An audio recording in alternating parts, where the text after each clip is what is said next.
ప్రజలందరికీ నా యొక్క నమస్కారాలు. నేను మీ మందా శ్రీనివాసరావు, స్వతంత్ర అభ్యర్థి, అద్దంకి నియోజకవర్గం. చదువుకున్న నిరుద్యోగులు సంవత్సరం వేల మంది నిరుద్యోగులుగా మారుతున్నారు. ఉపాధి అవకాశాలు లేవు. ఈ చదువుకున్న యువతకు ఉపాధి అవకాశాలు ఏవి సార్? ఏవి? టెక్నాలజీ పెరుగుతుంది కదా! మన ప్రాంతంలో ఉన్న నిరుద్యోగులకి ఈ యొక్క భారతదేశాన్ని గొప్పగా అభివృద్ధి చెందాలంటే యువత వల్లనే సాధ్యం. రాజకీయంలోకి చదువుకున్న యువత ఎందుకు రాకూడదు? నేను ఇంత చదివాను. నేను ఏమీ ఉపయోగపడతలేదు ఎవరికీ. నా ఇంట్లో వాళ్ళు నన్ను అసహించుకుంటున్నారు. నాకు ఉద్యోగం లేదు. నాకెవరు ఉద్యోగం ఇవ్వటం లేదు.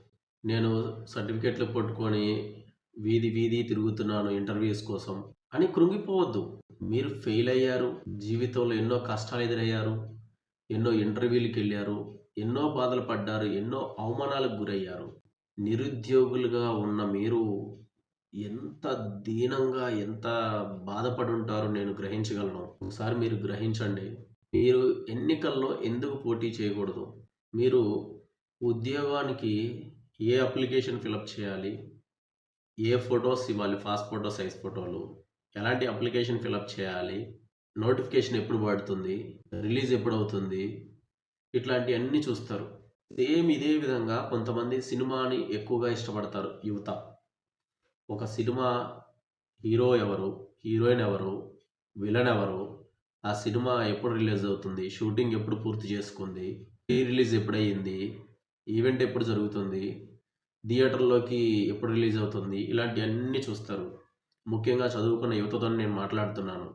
ఇలా మనం అన్నీ చూస్తాం.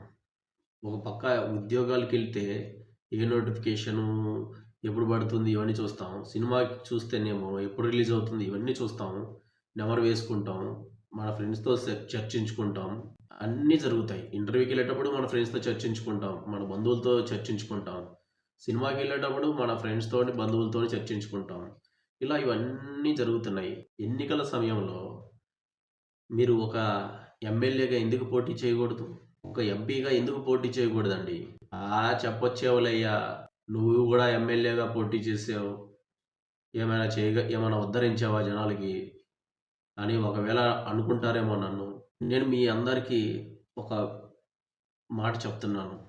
నేను మీలాగే పేద కుటుంబం నుంచి వచ్చాను. నాకు ఎదురైన అనుభవాల దృష్ట్యా నేను ఎమ్మెల్యేగా పోటీ చేశాను. నా గురించి తర్వాత మీతోని కొన్ని మాటలు చెప్తాను. మీరు ఎమ్మెల్యేగా, ఎంపీగా పోటీ చేసుంటే మన ప్రాంతాలు, నియోజకవర్గాలు గొప్పగా అభివృద్ధి చెందుతాయి.